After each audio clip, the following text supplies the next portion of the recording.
Hi hello నమస్తే welcome to our channel Ragadeepthi all rounder. నేను మీ రాగదీప్తి. ఈరోజు మనం చెకోడీలు ఎలా ప్రిపేర్ చేసుకోవాలో చూద్దామండి. వీటిని మా సైడ్ చెకోడీలు అంటారు, మీరు ఏమంటారో కూడా కామెంట్ సెక్షన్లో తెలియచేయండి. సో ఈ చెకోడీలు ఎయిర్ కంటైనర్లో స్టోర్ చేసుకుంటే 1 వీక్ 10 డేస్ దాకైనా ఇలా క్రంచీగా ఉంటాయి. పిల్లలు బాగా ఇష్టపడతారనమాట. సో వీటిని చేయడం కూడా చాలా సింపుల్. ప్రాసెస్ స్టార్ట్ చేయడానికంటే ముందు ఎవరైనా సబ్స్క్రైబ్ చేసుకోకపోతే సబ్స్క్రైబ్ చేసుకోండి. నేను పిండి ఆల్రెడీ తడిపి పెట్టాను, బట్ వీడియో తీయడం మర్చిపోయాను, అందుకని కొద్ది క్వాంటిటీతో చెప్తున్నాను ఏమేమి మిక్స్ చేసామన్నది. ఫస్ట్ కొద్దిగా మైదా తీసుకున్నాము, తర్వాత కొద్దిగా చిరోటి రవ్వ అంటే ఓలిగ రవ్వ అంటారు కదా అది. సో రవ్వ క్వాంటిటీ ఎక్కువ ఉండాలి, మైదా క్వాంటిటీ తక్కువ ఉండాలన్నమాట. సో తర్వాత దాని పిండికి సరిపడా కారం పొడి, ఉప్పు వేసుకోవాలి. సో ఎగ్జాంపుల్గా ఎంత వేసుకోవాలి రవ్వ మైదా అనేది అంటే, ఒక 1/2 kg రవ్వ తీసుకుంటే ఒక 100 grams వరకు మైదా తీసుకోండి, సరిపోతుంది. తర్వాత కొద్దిగా జీలకర్ర కూడా వేస్తే బాగుంటుంది. ఇలా బాగా మిక్స్ చేసి కొద్దిగా వాటర్ వేస్తూ పిండి ముద్దలాగా తడుపుకోండి. సో చూడండి, ఇలా పిండి ముద్దలాగా తడుపుకొని పెట్టుకోవాలన్నమాట. సో ఈ రవ్వ ఎక్కువ ఉంటేనే క్రంచీగా ఉంటాయి, మైదా తక్కువ వేసుకోండి, మళ్ళీ చెప్తున్నాను.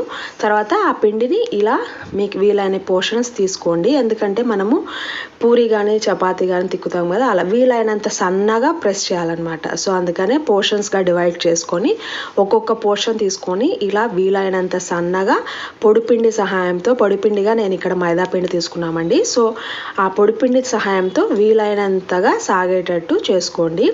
సో ఇలా బాగా సాగేటట్టు ప్రెస్ చేసుకోవాలన్నమాట. మీలో ఎంతమందికి ఈ రెసిపీ తెలుసో కామెంట్ సెక్షన్లో తెలియచేయండి. సో చూడండి, పిండి ముద్ద ఒట్టి పిండి అద్దుకుంటూ ఇలా సన్నగా రోల్ చేసుకున్నామన్నమాట. సో ఇప్పుడు వీటిని మీకు నచ్చిన షేప్స్లో కట్ చేసుకోండి. మేము ఇక్కడ డైమండ్ షేప్లో కట్ చేసాము. సో ఇది మనం డీప్ ఫ్రై చేసుకోవాలన్నమాట. సో ఇలా కట్ చేసుకొని రెడీగా పెట్టుకుంటే ఆయిల్ కాగిన వెంటనే ఒక్కొక్కటిగా వేసేస్తే సరిపోతుంది, బాగా వేగిపోతాయి ఆయిల్ కాగేలోపు. సో ఇప్పుడు పీసెస్ లాగా ఇలా డైమండ్ షేప్లో కట్ చేసుకున్నాం కదా, ఇవన్నీ ఒక ప్లేట్లోకి ట్రాన్స్ఫర్ చేసుకోండి, లేదంటే డైరెక్ట్గా ఆయిల్లోకి వేసేసేయండి. ఇప్పుడు స్టవ్ ఆన్ చేసి కడాయి పెట్టి కొద్దిగా డీప్ ఫ్రై కోసం ఆయిల్ వేయండి. ఆయిల్ బాగా హీట్ ఎక్కిన తర్వాత ఇందాక కట్ చేసి పెట్టుకున్న పీసెస్ ఉన్నాయి కదా, అవన్నీ ఒక్కొక్కటిగా వేస్తూ బాగా ఫ్రై చేసుకోవాలన్నమాట. రెండు వైపులా లైట్ గోల్డ్ కలర్ వస్తే బాగా క్రంచీగా ఉంటాయి. అలా కాకుండా లైట్గా ఉన్న ఒక 2 minutes ఫ్రై చేసామంటే అవి మెత్తగా వస్తాయి అన్నమాట. మనకు క్రంచీగా రావాలంటే మెయిన్గా మనము ఎంత వీలైతే అంత సన్నగా రోల్ చేసుకోవాలి, ప్లస్ రోస్ట్ చేసుకోవడానికి కూడా లైట్ గోల్డ్ కలర్ రావాలన్నమాట. ఈ కలర్ వస్తేనే మనకి క్రంచీనెస్ అనేది వస్తుంది. చూడండి, చూస్తుంటేనే తెలిసిపోతుంది కదా క్రంచీనెస్ అనేది బాగా వేగిపోయాయి. సో ఇలా కలర్ వచ్చిన తర్వాత డిష్ అవుట్ చేసుకోవడమే, అంతే. ఆయిల్ నుంచి పక్కన తీసేసుకోవాలి. సో చూడండి, జీలకర్ర అక్కడక్కడ తగులుతూ బాగుంటుందండి, చాలా టేస్టీగా ఉంటాయి.